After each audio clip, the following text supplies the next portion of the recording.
This is DANETTE CHAVIS coming to you live downtown New York City at City Hall. I came here for a rally and a protest at City Hall, walked straight into another protest being held by Goals that is demanding lower rents, no increase in rent. Watch. United will never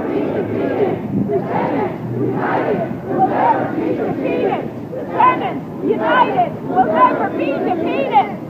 The protesters were preparing to go inside a building where hearings are being held, where landlords throughout the city intend to demand a rent increase. The protesters say absolutely not.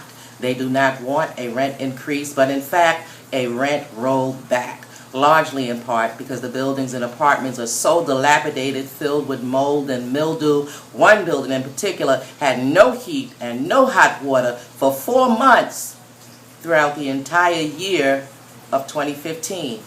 They say no rent increase. In fact, they want a rent rolled back, and if they don't get it, they intend to shut things down. Listen.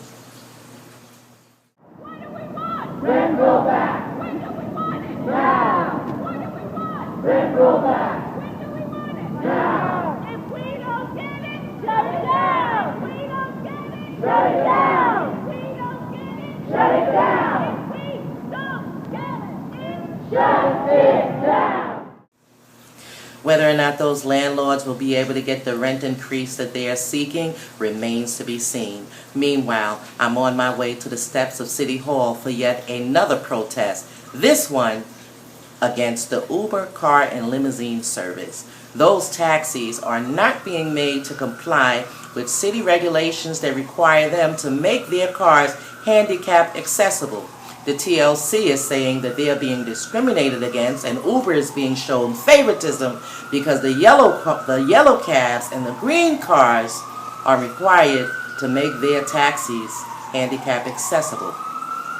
I found it strangely enough that the yellow cabs and green cabs representatives were few in number, but who were there were concerned citizens who side with the disabled and the handicapped and believe that they too should have equal access to Uber cars.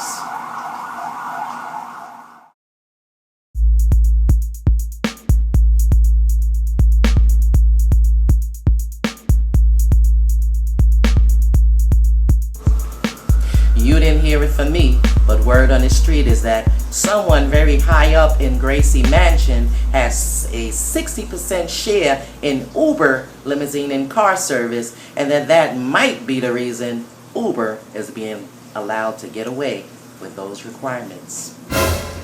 Until next time, this is DANETTE CHAVIS, and you're watching an NAAPB update.